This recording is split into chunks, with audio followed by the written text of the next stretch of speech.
유명한 세계의 영웅 나폴레옹이 내 사전에는 불가능은 없다라는 말을 했습니다. 나폴레옹은 그만큼 싸움을 잘했다 그 말입니다.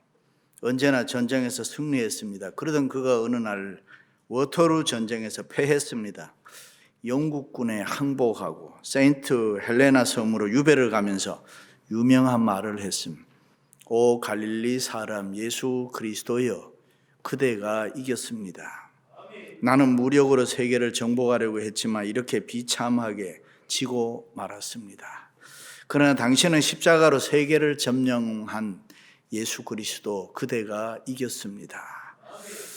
그렇습니다. 일찍이 예수님께서 너희가 이 세상에서 환난을 당하나 담대하라, 내가 세상을 이기었노라. 예수님께서 내가 세상을 이기었노라 하는 이 말씀을 믿었던 사도 바울은 이렇게 말했습니다. 이 모든 일에 우리를 사랑하시는 이로 말미암아 우리가 넉넉히 이기느니라. 믿으시면 아멘. 그렇습니다. 이긴다는 것, 승리는 기쁨입니다. 성공한다는 것, 영광입니다. 그러나 진다는 것은 슬픔입니다. 실패는 비참한, 운동 경기를 보면 금방 알 수 있습니다. NBA 농구라든가 메이저리그 베이스볼이라든가 이긴 팀은 좋아서 기뻐서 어쩔 줄을 모릅니다. 금년에 LA를 근거로 둔 레이커스와 다저스 팀이 농구 야구에서 다 이겨서 챔피언이 됐습니다. 그러면 퍼레이드도 하고 영광을 누립니다. 그러나 진 사람들은 보면 한쪽에 쭈그리고 앉아서 슬퍼하든가 울든가 아니면 빨리 코트를 빠져나갑니다. 이 세상의 모든 삶이 다 그렇습니다. 그런데 중요한 것은 오늘 이겼다고 내일 또 이긴다는 보장이 없습니다. 오늘 졌다고 또 내일 진다는 이야기도 아닙니다. 세상의 승리라는 것은 한쪽 이기면은 한쪽이 지는 이쪽 저쪽 왔다 갔다 하는 것입니다. 그리고 그것은 항상 부분적입니다. 한쪽을 얻었으면 다른 한쪽을 또 우리가 잃어버리는 것입니다. 예를 들면 어떤 사람은 출세했는데 가정을 잃어버렸습니다. 또 어떤 사람은 돈은 벌었는데 건강을 잃어버려서 빨리 죽습니다. 어떤 사람은 명예는 얻었는데 진실한 삶에 실패했습니다. 얻은 것이 있는가 하면 다른 그 어떤 것을 잃어버리는 것이 많이 있습니다. 개인만 그런 거 아닙니다. 나라도 그렇고 민족도 그렇습니다. 로마는 무력으로 온 세계를 점령했지만 역사가들의 공통된 견해는 문화적으로는 로마가 실패했다 그럽니다. 그렇습니다. 세상의 모든 승리와 성공은 정도의 차이는 있습니다. 그러나 평가 기준에 따라서는 엄청나게 다른 것입니다. 그렇다면 도대체 우리가 어떻게 살아야 완전한 승리를 할 수가 있고 성공할 수 있습니까? 그것은 분명한 목표가 있어야 되는데 그 목표가 이 세상에 있는 것이 아니라 하나님의 영광을 위해서 하나님을 기쁘시게 하는 삶이 있어야 합니다. 그렇게 살려면 나에게 힘이 있어야 합니다. 힘에는 여러 가지가 있습니다. 아는 것이 힘이다. 지력, 힘입니다. 또 건강한 사람, 체력, 힘입니다. 경험 많은 사람, 경력, 노하우가 있는 사람, 힘입니다. 돈 많은 사람, 재력, 부여, 힘입니다. 자본주의 미국에 살다 보면 돈의 위력은 이야기 안 해도 잘 알지 않습니까? 뭐니 해도 머니다.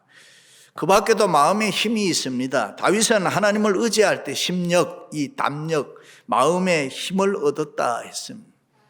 뿐만 아닙니다. 예수 믿고 구원받은 우리들에게는 이 성령 충만한 영적인 힘이 있습니다. 이 영역은 우리가 예수 그리스도를 믿고 내가 십자가를 온전히 붙들 때에 생겨나는 것입니다. 믿습니까? 십자가에는 신비한 능력이 있습니다. 십자가에는 삐뚤어진 사람의 마음을 바로 세우는 능력이 있습니다. 십자가에는 보혈이 있어 속죄의 은총으로 깨끗하게 합니다. 정결하게 합니다. 거룩하게 합니다. 십자가에는 치유의 능력이 있습니다. 그래서 무거운 짐진 자들이 십자가 보면 쉼을 얻고 마음의 평안과 위로를 받습니다. 상처가 있는 사람은 치유함을 받습니다. 육신의 질병 고침을 받습니다. 믿으시면 아멘. 십자가에는 은혜가 있어 탕자가 회개합니다. 십자가를 믿으면은 세상을 향하던 사람이 돌이켜 오게 됩니다. 낙심하고 좌절했던 자리에서 일어나게 됩니다. 꿈과 이상과 환상을 가지게 됩니다. 십자가를 믿으면 십자가에는 성령의 도우심이 있습니다. 하나님을 기쁘시게 하고 하나님의 영광을 위해서 살아가는 힘이 십자가에서 있습니다. 할렐루야. 그래서 십자가 무한 영광일세. 믿으시면 아멘. 그러므로 우리는 이 십자가 붙들어야 될 줄로 믿습니다. 교육심리학에서 학습된 무기력증이라는 말이 있습니다. 들에 다니는 야생 코끼리를 잡아다가 발에 쇠사슬을 묶어서 집마당에 붙들어 메어 놓습니다. 처음에는 코끼리가 도망을 가려고 애를 많이 씁니다. 발에 피가 날 정도로 고통스러운 아픈 시간을 보냅니다. 오랫동안 그렇게 하다가 어느 정도 시간이 지나면 코끼리는 체념하고 포기하고 맙니다. 그때쯤에 쇠사슬을 풀어놓으면 도망가지 않는다고 합니다. 집안을 빙빙 돌면서 집안에 머문다는 것입니다. 마침내 길이 든 것입니다. 벼룩이가 뛰는 점프력이 얼마나 되냐? 8m 정도까지 뛸 수 있는 놀라운 점프력을 가지고 있다고 합니다. 그러나 이 벼룩을 잡아다가 병에다 넣고 뚜껑을 닫아 놓으면은 이 벼룩이가 병 안에서 한참 점프를 하다가 뚜껑에 맞아서 떨어지고 이렇게 여러 차례 반복을 하다가는 벼룩이 생각에 나는 뛰는 것이 이것밖에 안 되는구나라고 생각하고 체념하고 만다는 것입니다. 그때 병뚜껑을 널어놓으면은 벼룩이가 절대로 높이 뛰지를 못한다는 것입니다. 사람에게도 이런 심리가 있다는 것입니다. 세상에서 자꾸 실패하고 하는 일마다 안 되고 그렇게 여러 번 겪다 보면은 학습된 무기력증 환자가 된다는 것입니다. 코끼리가 들판으로 나가는 것을 포기하듯이 벼룩이가 높이 뛰는 것을 포기하듯이 어려운 이민생활을 하면서 여러 번 실수하고 잘못하고 실패하고 계속 그렇게 하다 보면 그것이 내 운명인 것처럼 받아들이면서 완전히 포기하고 좌절된 체질이 되어버린다. 그런 말이에요. 나는 할 수 있다. 나는 행복할 수 있다. 나는 돈 벌 수 있다. 나는 성공할 수 있다. 그런 생각조차 못하는 이 자포자기의 인생이 된다는 것입니다. 그것은 참으로 무서운 것입니다. 그렇습니다. 예수 믿는 우리들은 절대로 그렇게 살면 안 되는 것입니다. 우리는 십자가 붙들고 사는 믿음 믿는 사람들입니다. 십자가의 능력을 믿는 사람들이고 십자가의 능력을 아는 사람들이고 세상의 승리와 성공은 십자가의 능력을 믿음으로 확신하고 선포할 때에 내 생활에 일어나는 것입니다. 그래서 바울은 내게 능력 주시는 자 안에서 내가 모든 것을 할 수 있느니라. 할렐루야. 바울이 다메섹 도상에서 예수 그리스도를 만나고 부름을 받았을 때에 인생이 컨버전했습니다. 이제는 예수님을 위해 살기로 생명 바쳐 헌신하고 충성하기로 결심했습니다. 그리고 예수님의 제자가 되기 위해서 아라비아 사막에서 3년 동안 기도하고 훈련을 많이 받았습니다. 요즘 말로 하면 MDB 훈련했다 그 말입니다. 그리고 주의 종이 되어서 복음을 전한 지가 수십 년이 지났습니다. 나름대로 성경에 대한 지식도 목회에 대한 노하우도 있었습니다. 우리가 아는 대로 바울은 원래 기본적으로 모든 것이 잘 갖추어져 있는 주의 종입니다. 깨끗한 착한 양심과 열심도 열정도 있고 지식도 지혜도 있고 주님을 향한 헌신과 충성심도 대단한 사람입니다. 그동안 열심히 기도하고 사랑과 열정으로 목회를 했기 때문에 어떻게 보면은 지금 이 바울은 최고의 수준에 올라와 있다 그럴 수 있습니다. 인생은 살아보니 이런 것이다. 목회는 해보니까 이렇더라. 뭐 나름대로 자신감도 어느 정도 갖추었을 것입니다. 그렇지 않겠습니까? 그때 바울이 그렇게 생각을 안 합니다. 바울이 오늘 말씀에 보면은 뒤에 넘어가서 계속 보면 어떤 말을 하나 하면 이런 말을 합니다. 내가 너희 가운데 거할 때에 약하고 두려워하고 심히 떨었노라.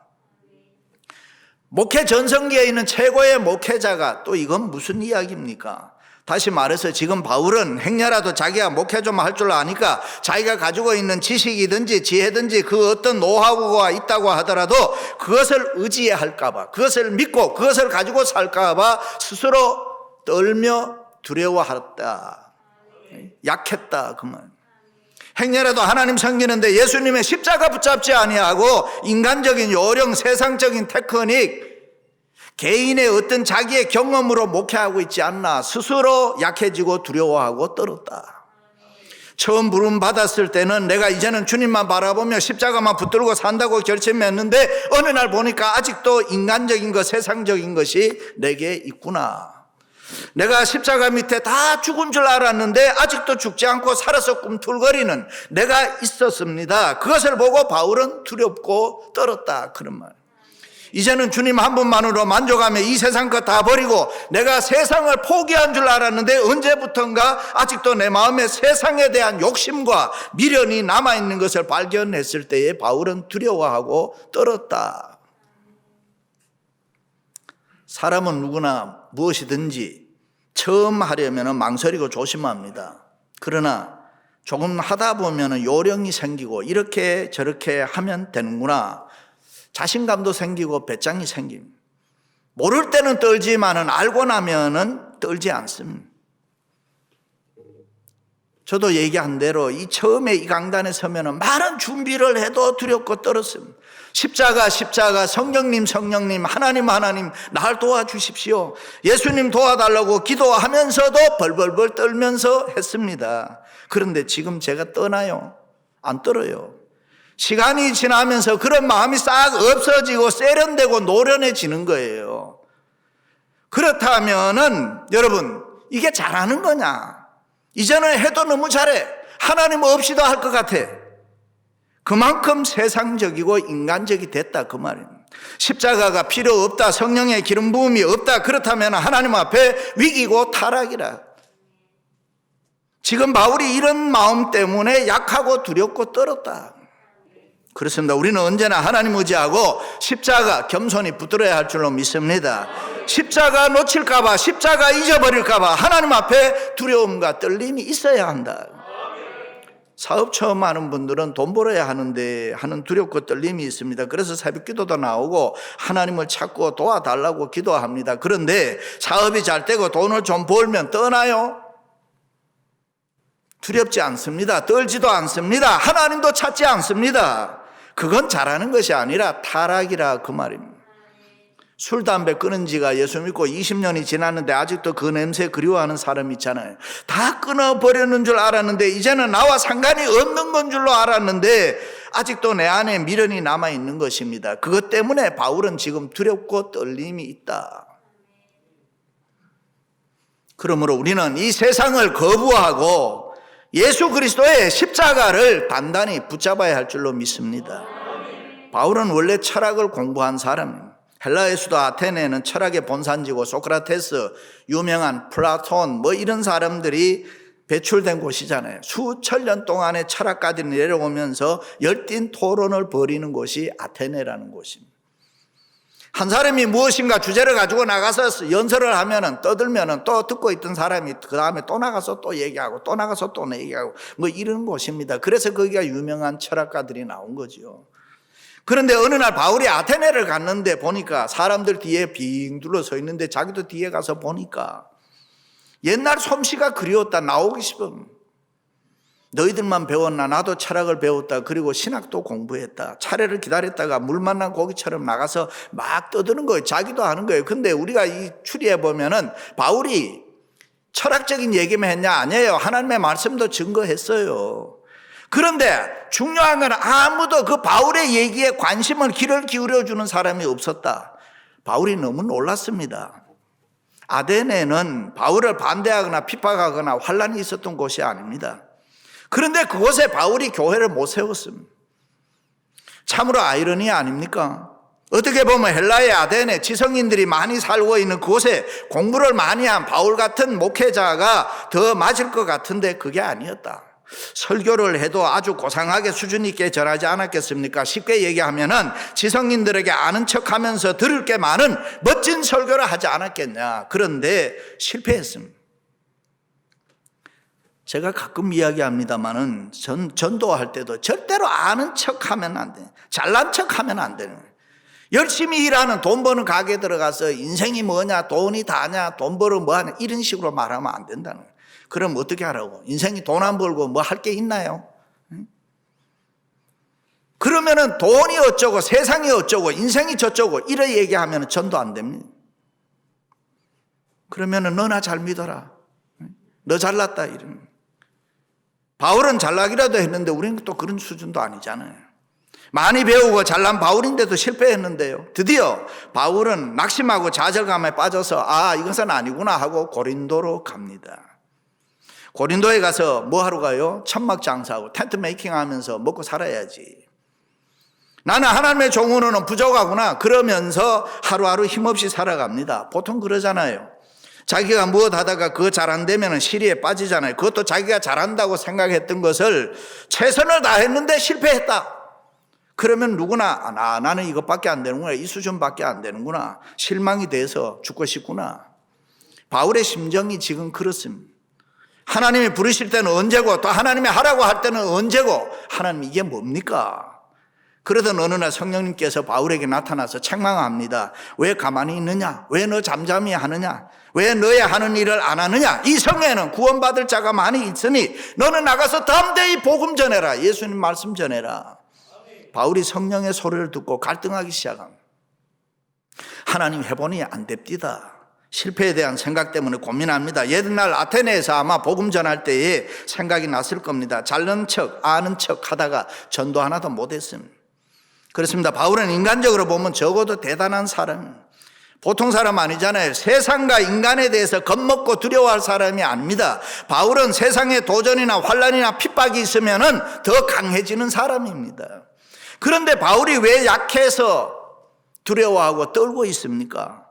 자기라는 것 때문에. 자기를 너무 믿었습니다. 자기의 양심, 자기의 지식, 자기의 지혜, 자기의 경험, 자기가 남보다 더 배웠다는 교만, 자기의 우월감, 자기의 그 어떤 것, 그것이 자기를 괴롭힌다 그 말입니다. 우화 가운데 보면은 개구리가 하늘을 나는 황새를 너무 부러워해요. 어느 날 황새를 만나서 황새님 너무 부럽습니다. 나도 좀 하늘을 훌훌 날아가고 싶습니다. 그때 황새가 불쌍해서 그러면 나뭇가지를 하나 주워와서 내가 한쪽 물고 너가 한쪽 물고 하늘로 올라가자. 하늘을 나는데 너무 좋은 거예요. 밑에 있던 개구리들이 야, 너 어째서 그렇게 나느냐? 너무너무 보기 좋다. 너 너무너무 행복하지고 막 이야기를 하는데 이 개구리가 견디지를 못하는 거예요. 개구리가 마침내 내가 이러는 순간에 떨어져 죽었다. 그렇습니다. 내가 예수를 믿음으로 세상적인 거, 인간적인 거, 추하고 더러운 마음이 내 안에 없어진 줄 알았는데 여전히 자기 속에 있는 시기, 질투, 미움, 증오, 혈기, 교만, 욕심, 이런 것이 내 속에 그대로 다 있는 것을 보고 안타까워하면서 이런 것이 내게 그대로 있는 한 나는 절대로 좋은 성도가, 좋은 그리스도인이 될 수가 없다. 지혜로울 수도 없고 성령 충만할 수도 없고 절대 강해질 수 없다는 것을 깨달았을 때에 바울은 괴로웠다. 그렇구나. 내가 승리하지 못한 것, 내가 형통하지 못한 것, 내가 성공하지 못한 것, 내가 성령 충만하지 못한 것, 그것은 내가 나를 다스리지 못했기 때문에 결과가 주어진 거다. 그래서 그는 기도하면서 결심하면서 외칩니다. 나는 날마다 죽노라. 내 몸을 쳐서 나를 복종케 한다. 내가 그리스도와 함께 십자가에 못 박혀 죽었다. 나는 십자가만 붙들고 살겠다. 그렇습니다. 자기를 죽여야 합니다. 나를 죽여야 합니다. 우리가 영원히 승리하고 성공하는 비결은 자기를 죽이고 십자가를 붙잡아야 되는 것입니다. 자기를 죽이는 일에 실패하면 승리할 수 없습니다. 자기를 죽이지 않고 믿음 생활하면은 그 믿음 생활 제대로 못합니다. 그래서 시험에 빠져서 허우적거립니다. 교회 생활하는데 이유가 많습니다. 예수님을 믿는 우리는 벌써 성경은 십자가에 죽은 자들이다. 내일 죽는다, 앞으로 죽는다, 그가 아닙니다. 이미 죽은 자들입니다. 그래서 바울은 그리스도와 함께 자기는 십자가에 죽었다. 그리고 이제는 부활하신 주님과 함께 믿음으로 은혜로 살아간다. 그렇습니다. 십자가 붙들지 않으면 아직도 염려, 근심, 걱정 속에 이 세상을 살아갈 수밖에 없습니다. 세상 사람 눈치 보며 육신 병들었다고, 사업 실패했다고, 가난하고 돈 없다고 약해지면 안 되잖아요. 그럴 때 십자가 붙들고 우리는 더 강해져야 됩니다. 그래서 바울은 십자가 외에 나는 아무것도 알지 않기로 작정한다. 나는 이제 십자가만 알고 십자가만 자랑하고 십자가만 높이고 십자가만 믿고 나아갈 때에 역사가 일어나고 힘이 있다고 주장을 합니다. 십자가의 도가 멸망하는 자들에게는 미련한 것이요 구원받은 우리에게는 하나님의 능력이라. 할렐루야. 바울의 힘의 신비는 자기가 가지고 있는 그 어떤 것 거기에 있는 것이 아니라 요 십자가에 있었다. 시골 교회 목회하는 어떤 목사님이 얘기하는데, 교인 몇 명 안 되는데 어떤 교인이 귀신이 들렸던, 귀신을 내쫓아줘야 되잖아요. 그래서 밤에 모여서 밤새워 기도하고, 그런데 이 귀신이 잘 안 나가는 거예요. 한참 기도하다가 목사님이 힘도 들고 하니까, 그러면 복음서를 읽으면서 귀신을 쫓아야 되겠구나. 그 성경을 돌아가면서 읽어가는데, 그런데 그 자리에 구원의 확신이 없는 소위 나이롱 신자가 있어요. 다른 사람이 읽을 때는 귀신 들린 사람이 조용히 있었는데, 나이롱 신자가 성경을 읽어가는데 귀신 들린 사람이 갑자기 소리를 지르면서 너 십자가 믿지 않잖아. 이 사람이 너무 놀란 거예요. 귀신에게 책망 듣고 그 말에 하나님 앞에 회개하고 예수 잘 믿었다. 그렇습니다. 여러분에게 힘이 필요합니까? 십자가 붙잡으세요. 십자가의 능력만이 우리의 모든 문제를 해결할 줄로 믿습니다. 육신의 병든 자, 마음이 공고한 자, 가정 문제, 자녀 문제, 사업 문제, 세상살이가 힘드신 분 십자가 붙드세요. 우리의 힘은 십자가입니다. 십자가 붙들면 구원의 역사가 우리에게 일어날 줄로 믿습니다. 이미 지나간 날 실패한 거 후회하지 마세요. 앞으로 어떻게 살까 걱정도 하지 마세요. 그냥 십자가 붙들고 다시 한번 새롭게 일어나시기를 바랍니다. 할렐루야. 대개 어린아이들은 기억력이 좋고 나이가 많으면 기억력이 없어진다는 말을 합니다. 그런데 의사 선생님들의 말을 빌리면 꼭 그렇지 않다고요. 나이를 많이 먹으면은 마음이 너무 복잡하기 때문에 무엇을 보든지 들으면은 불필요한 생각을 많이 한대요. 우리말로 하면 그냥 공상이 많다 이 말이에요. 그래서 잘 잊어버린다는 거예요. 나이를 먹을수록 단순한 마음, 깨끗한 마음, 성령의 마음, 그런 마음이 우리에게 필요합니다. 이렇게 교회 오시면 세상에 복잡한 거는 좀 다 내려놔시고 어린아이와 같이 단순한 마음으로 찬송할 때 열심히 찬송하고, 기도할 때 열심히 기도하고, 설교할 때 열심히 경청하고, 하나님의 어리석음이 사람보다 지혜롭고 하나님의 약하심이 사람보다 강하니라. 믿으시면 아멘. 단순하고 순수한 마음으로 십자가만 붙들고 살아갈 수 있기를 바랍니다. 사랑하는 성도 여러분, 여러분이 가지고 있는 지식이나 지혜나 건강이나 물질이나 그 무엇 가지고 이 세상 살려고 하지 마시고 오직 십자가만 붙들고 승리하시기를 주님의 이름으로 축원합니다.